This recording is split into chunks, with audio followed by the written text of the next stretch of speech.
नमस्कार प्रिय दर्शकों, हाजिर हूं मैं एक बेहद विचारणीय और दिलचस्प विषय लेकर। आज का विषय है गुरु। मैं बात शिक्षा गुरु की नहीं, दीक्षा गुरु की करने आया हूं। निसंदेह ये जन्म कुंडली के योगों से ही संभव है कि आपको एक ऐसा गुरु मिल जाए, एक ऐसा दीक्षा गुरु आपको प्राप्त हो जो आपको दीक्षा दे और उनसे ज्ञान प्राप्त करके आपका इहलोक और परलोक दोनों बन जाए। वैसे तो आजकल एक ज्योतिषीय सूत्र हम समझते आ रहे हैं कि जन्म कुंडली का 12वां भाव केतु गुरु, इनको हम देख करके ये तय कर देते हैं कि आपकी कुंडली में मोक्ष का योग है और आपको मोक्ष मिल जाएगा। मैं समझता हूं कि मोक्ष योग से नहीं, योग से तो गुरु प्राप्त हो, गुरु से ज्ञान प्राप्त हो और गुरु की कृपा हो जाए तो मोक्ष अवश्य मिल जाए। क्या आपकी जन्म कुंडली में ये योग है? निसंदेह जब गुरु प्राप्ति की बात आए तो यह तय समझिएगा, यह प्रारब्ध से ही तय है। एक श्रेष्ठ गुरु, गुरु तो श्रेष्ठ ही होते हैं, परंतु एक ऐसा गुरु जिससे न तो आपके धन संपदा से कुछ लेना देना, आप बड़े व्यक्ति हैं, आप छोटे व्यक्ति हैं, आप धन्ना सेठ हैं कि आप रोज कमाकर खाने वाले एक गरीब व्यक्ति, इससे उस गुरु को कोई फर्क नहीं पड़ता। उस गुरु की नजर में आपकी भी वही महत्ता है जो एक धन्ना सेठ की, या धन्ना सेठ हैं तो आप भी एक सामान्य व्यक्ति ही हैं उनके लिए। लेकिन वक्त आने पर वो कोई ज्योतिषी नहीं है। ऐसे बहुत तमाम सारे लोग, कई ऐसे दर्शक होंगे जो कल के कमेंट में ये लिखे मुझे मिलेंगे कि मेरे गुरुजी सदैव मुझे आगाह कर दिया करते थे। वो कोई ज्योतिषी नहीं, साधक। ऐसे साधक जिन्हें आप त्रिकालज्ञ कह सकते हैं, ऐसे साधक जिन्हें आम जनजीवन से कोई लेना देना नहीं, ऐसे साधक जो केवल अपनी साधना में रहते हों, ऐसे किसी गुरु का मिलना निसंदेह प्रारब्ध से ही तय होगा। आपके भाग्य में ऐसा होगा, आपकी कुंडली मजबूत होगी, तभी यह संभव है। यह ऐसे संभव नहीं है। ऐसे में तो वही मिलेंगे जो केवल और केवल व्यवसाय में हो। आमतौर पर आज के इस परिवेश में हम जैसे लोग जो शिक्षा गुरु बन सकते हैं, आपके दीक्षा गुरु नहीं, शिक्षा गुरु हो सकते हैं। क्योंकि शिक्षा का जो आधार है, शिक्षा के आधार में शास्त्र कहता है कि गुरु की जो दी हुई शिक्षा है वो आपको प्राप्त करने का आपके पास 3 ही माध्यम है। पहला कि आप ज्ञान के बदले ज्ञान दे दीजिए, यानी सामने वाले को ज्ञान दीजिए और उससे ज्ञान लीजिए। दूसरा शुश्रूषा, सेवा करके। और तीसरा धन देकर। गुरु शुश्रूषया विद्या पुष्कलेन धनेन वा अथवा विद्या विद्या चतुर्थो नोपलभ्यते। चौथा कोई मार्ग नहीं है। तो शिक्षा गुरु ऐसे हैं कि आप ज्ञान उनको दीजिए, उनसे ज्ञान लीजिए, धन दीजिए बदले में ज्ञान लीजिए, या उनकी सेवा करके आप ज्ञान ले लीजिए। तो ये 3 माध्यम हैं। ये हैं शिक्षा गुरु। एक होते हैं दीक्षा गुरु। दीक्षा गुरु का बड़ा ही महत्व है। अगर आप सनातन धर्मावलंबी हैं, सनातन धर्म को मानते हैं और जानते हैं, तो सनातन धर्म में दीक्षा गुरु का कितना महत्व है, इससे ऐसे आप समझिए कि ग्रामीण परिवेश में तो आज भी कन्यादान से पहले यह देखा जाता है कि आप दीक्षित हैं या नहीं। दीक्षित को ही कन्यादान का भी अधिकार देते हैं लोग। ऐसा कुछ जगहों पर आज भी है ऐसा, यानी दीक्षा का महत्व है। मृत्यु पूर्व तक लोग अफसोस जताते मैंने लोगों को देखा है कि मैं दीक्षित नहीं हुआ, अब मेरी सदगति नहीं होगी। यह दीक्षा गुरु है। आप इसे कोरा अंधविश्वास मत समझिए। ग्रामीण परिवेश में जो भी ज्ञान था कोई सामान्य ज्ञान नहीं था। निसंदेह वो परंपरागत चला आता रहा, लेकिन उस ज्ञान के पीछे बड़ा जबरदस्त रहस्य। तो क्या आपकी जन्म कुंडली में यह योग है कि आपको एक ऐसे सदगुरु प्राप्त हो जाएं? और सदगुरु कौन? तो सदगुरु वही, जब श्री हरि की कृपा हो तो सदगुरु के रूप में वह स्वयं प्रकट हो जाते हैं और आपको सदगुरु मिल जाते हैं जो सन्मार्ग दिखाते हैं। और ऐसा सन्मार्ग जब आपको प्राप्त हो, निसंदेह मोक्ष बड़ा सरल हो जाता है, सहज हो जाता है। आइए जरा जन्म कुंडली को देखें। क्या जन्म कुंडली में ये योग है? ये कालपुरुष की कुंडली है, मेष लग्न की। इसे भूलिए, आप अपनी कुंडली को खोलिए। कुछ विशेष तथ्य और पॉइंट हैं। जैसा मैंने कहा कि बड़ा जबरदस्त प्रारब्ध होना चाहिए, क्योंकि मैं बात कर रहा हूं भगवान मिलने की, मैं बात कर रहा हूं श्री हरि नारायण की कृपा मिलने की गुरु के रूप में। गुरु अर्थात स्वयं साक्षात श्री हरि विष्णु, स्वयं नारायण मिल जाएं, ये गुरु। और ये तो ऐसे संभव नहीं है, बड़ा प्रारब्ध होना चाहिए, जन्म जन्म का पुण्य होना चाहिए। तो इसके लिए कई भाव लगेंगे और कई ग्रहों को देखना होगा। गुरु की बात चल रही है तो सबसे पहले तो कारक गुरु को ही देखना होगा। देव गुरु बृहस्पति को देखिए। एक और बात आपको बता दूं कि ऐसे गुरुओं की तलाश भी हमारे अंदर, ऐसे गुरुओं को प्राप्त करने की चाह भी हमारे अंदर होनी चाहिए। केवल लोभवश हम किसी के पास जाएं तो ऐसे जो लोभवश लोगों को ज्ञान देने वाले गुरु हैं वो खुद भी लोभी हैं। तो ऐसे गुरु जिनको लोभ छू तक नहीं गया, और ऐसा व्यक्ति जिसकी आत्मा जागृत है, आत्मा तो सदैव ही जागृत है, लेकिन जन्म जन्म से वो तरासी हुई है, तो उसके अंदर थोड़ी उदासीनता भी चाहिए। तो जन्म कुंडली में शनिदेव की भी स्थिति को देखना होगा। अब बारी आती है आपके लग्न की, क्योंकि किसको गुरु की तलाश है? हमें, अर्थात लग्न को। दूसरा, आपके धर्म की स्थिति को देखना होगा।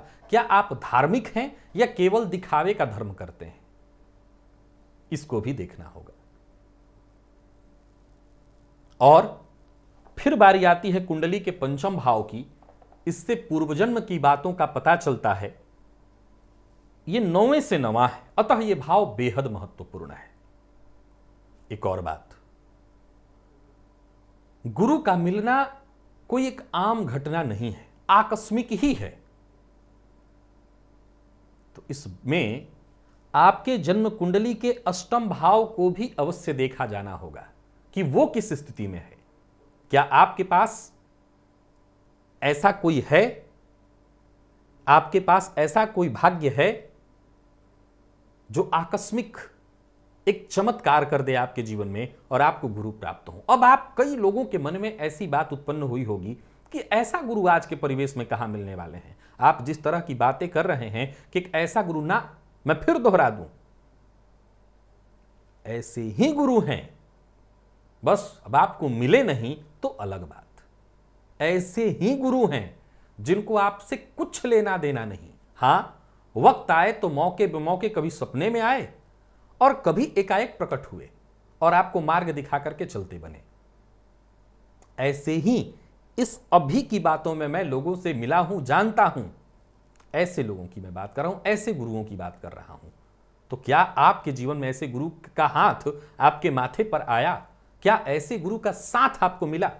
तो मैंने जितनी भावों की बात की, 4 भाव, आपकी जन्म कुंडली का लग्न, पंचम, अष्टम, नवम, ये 4 भाव, और इन चारों भावों के स्वामी और 2 और ग्रह, देव गुरु बृहस्पति और शनि। प्रिय दर्शकों, अब आपके मन में उत्पन्न होगा कि आपने जितने भावों को गिनवाया, अब आप ये कहेंगे कि इन भावों के भावपति मजबूत होने चाहिए। बिल्कुल ठीक सोचा, मैं यही कहूंगा। फिर आप कहेंगे कि अब अगला आपका सूत्र होगा कि बाकी के सारे ग्रह मजबूत अवस्था में, शनि अच्छे होने चाहिए, गुरु अच्छे होने चाहिए। इतने ग्रह कहां किसके बली हैं और कहां किसी को ऐसा गुरु मिलने वाला है। यह बात भी आपकी ठीक है। तो कहा कोई बात नहीं, कुछ विशेष स्थितियां भी आपकी कुंडली में हो तो विचार हो सकता है। जैसे आपका लग्न, आपका लग्न बड़ा ही मायने रखता है। आपके लग्न पर किस ग्रह की दृष्टि है? क्या आपके लग्न पर ऐसे ग्रह की दृष्टि है जो केवल और केवल आपके अंदर उच्छृंखलता पैदा करता है, केवल और केवल लोभ और लालच पैदा करता है, प्रमाद पैदा करता है? अगर ऐसी स्थिति है तो शायद आपको वो सद्गुरु न मिल पाए। लग्न कोई भी हो, याद रखिए, कोई जरूरी नहीं है कि कोई एक धनु लग्न होगा, कर्क लग्न होगा या कोई एक लग्न, नहीं, मैं सभी लग्नों की बात करता हूं। सबके पास वो प्रारब्ध हो सकता है कि आपको गुरु मिले, परंतु लग्न पर दृष्टि मायने रखेगी। अगर आपकी जन्म कुंडली में आपके लग्न पर देवगुरु की दृष्टि हो, अथवा एक और सूत्र मैंने इस कुंडली पर ही बना दिया था, पहले उसको समझा लूं तो आपको आसान हो जाएगा। चलिए, इतनी सारी स्थितियों में यह सब न हो, परंतु आपकी जन्म कुंडली में आपका नवम भाव मजबूत हो और आपके गुरु उच्च अवस्था में हो, आपका नवम भाव मजबूत हो और आपके गुरु उच्च अवस्था में हो, तब भी आपको सद्गुरु प्राप्त हो सकते हैं। नवम भाव मजबूत होने से आपके अंदर धार्मिक जागृति होगी।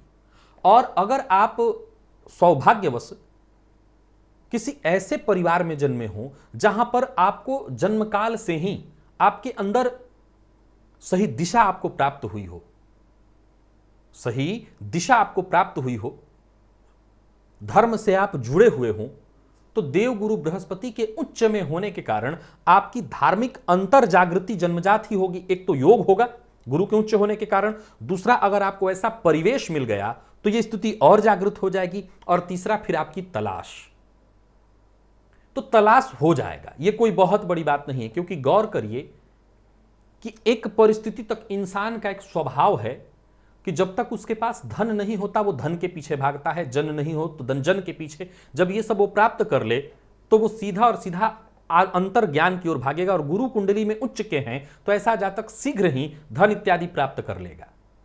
फिर इसके बाद अगर उसका नवम मजबूत है तो धर्म की ओर उसकी आस्था अवश्य ही होगी, और गुरु उच्च हैं तो फिर गुरु की तलाश भी उसके मन में जागृत होगी।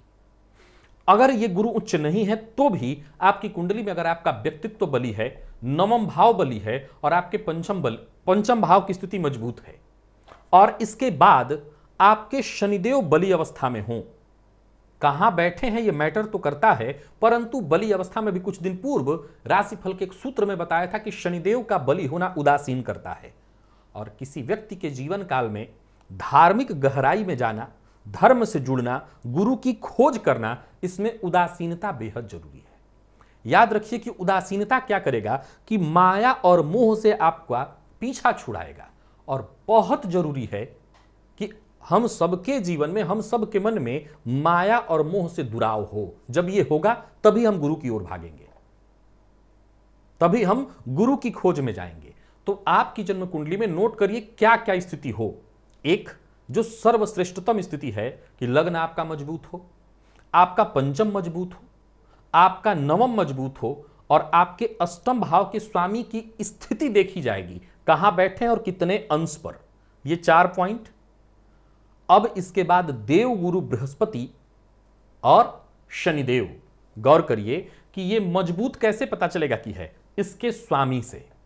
अगर लग्न मजबूत है तो लग्नेश से पता चलेगा, पंचम मजबूत है तो पंचमेश से पता चलेगा। अगर आपके पंचमेश मजबूत यानी पंचम मजबूत, नवमेश मजबूत यानी नवम मजबूत। शनिदेव और देवगुरु, हो सकता है शनिदेव और गुरु भी इसी में से किसी एक भाव के आपके स्वामी हो, तो इनके मजबूत होने से अगर ऐसी स्थिति किसी की कुंडली में मिलती है तो निसंदेह सद्गुरु मिलेंगे नहीं, चल कर आएंगे। यानी उस व्यक्ति का प्रारब्ध मजबूत है और गुरु के रूप में स्वयं नारायण आने ही वाले हैं, आएंगे। आपके अंदर वो चाह जागृत होगी और कहीं ना कहीं आप गुरु की तलाश में होंगे तो गुरु आपके पास चल कर आएंगे। और दूसरा, जैसा मैंने अभी कहा कि आपका नवम बली हो, गुरु बली हो, उच्च के बली नहीं उच्च के, तो आपके अंदर अंतर चेतना ऐसी जागृत हो जाएगी, आत्मज्ञान आपका होगा कि आप गुरु की तरफ बढ़ेंगे, गुरु की तरफ आपका झुकाव होगा। अथवा एक और सूत्र समझिए, आपका पंचम भाव बेहद बली हो। यह कैसे तय होगा? पंचमेश से। पंचमेश की स्थिति को देखिए, विशेषकर पंचम में शनिदेव अगर स्वगृही हो तो भी ऐसे जातक के अंदर विशेष उदासीनता आ जाती है, और ऐसे जातक की अगर स्थिति को देखें तो यह प्रारब्ध की खोज की ओर निकल पड़ता है। पंचमेश शनिदेव पंचम में ही बैठे हों और मजबूत स्थिति में हो, अंशबल उनका ठीक हो, तो भी ऐसे जातक अपने पूर्व की ओर प्रारब्ध के कारण पहले तो अपने प्रारब्ध की खोज की ओर भागता है, और फिर ऐसा जातक कहीं ना कहीं धार्मिक अंधविश्वासों से निकलकर एक सही ज्ञान की ओर भागता है। और सही ज्ञान मिलेगा कहां? गुरु के पास। तो आपका पंचम भी अगर मजबूत है तब भी आप ऐसे गुरु की ओर जाएंगे। अब इसके बाद बारी आती है लग्न की। लग्न पर देव गुरु बृहस्पति की दृष्टि हो, और देव गुरु बृहस्पति मजबूत अवस्था में हो, और आपका धर्म भाव मजबूत हो, तब भी आप एक सदगुरु की तलाश में देर सबेर अवश्य निकलेंगे। हां, प्रारब्ध मायने रखता है। मैंने जैसा कहा कि गुरु मिलने का अर्थ है साक्षात नारायण का मिलना, तो यह कोई आम एक जन्म का खेल नहीं है। प्रारब्ध होना चाहिए। हो सकता है इन सब योगों के ना होने के बावजूद भी आपकी चाहत गुरु को पाने की हो, और आप नित्य तलाश में हो ऐसे गुरु की। यह प्रारब्ध से हो सकता है, जरूरी नहीं है ये कुंडली ही हो, यह आपका प्रारब्ध हो सकता है। पूर्व जन्म का ऐसा प्रारब्ध है जो इस जन्म में जागृत हो गया है। आपकी कुंडली में कौन सी स्थिति, यह सूत्र समाप्त नहीं हुआ है। प्रिय दर्शकों, आज कार्यक्रम को समाप्त करने जा रहा हूं मैं, लेकिन यह सूत्र समाप्त नहीं हुआ है। मैं ऐसी कई सारी कुंडलियों को देख रहा हूं, अध्ययन कर रहा हूं, ढूंढ रहा हूं, जिनके जीवन में दीक्षा गुरु मिले और उन्होंने समय समय पर उनको सन्मार्ग दिया। क्या आपकी कुंडली में यह योग है? क्या आपको आपके जीवन काल में सदगुरु प्राप्त हुए? क्या ऐसा कोई गुरु मिला जो केवल दीक्षा भर न दे, समय आने पर कभी स्वप्न में तो कभी गाहे बगाहे कैसे भी आ गए और आपको सन्मार्ग दिखा करके अंतर ध्यान हुए? ऐसा कुछ हुआ? कमेंट में आप अवश्य लिखिए। मैं फिर से दोहरा रहा हूं, यह विषय बहुत गंभीर है। पुनः उपस्थित होऊंगा इस विषय पर, यहां नहीं तो अपने दूसरे चैनल पर, प्राच्य ज्योतिष विज्ञान पर, जहां इस विषय पर हम किसी की कुंडली पर भी मंथन कर सकते हैं। क्या आपकी कुंडली में सदगुरु पाने का योग है? क्योंकि सदगुरु मिले तो निसंदेह मोक्ष का योग भी होगा। आज के लिए बस इतना ही, इजाजत दीजिए, पुनः मुलाकात होगी। तब तक के लिए नमस्कार।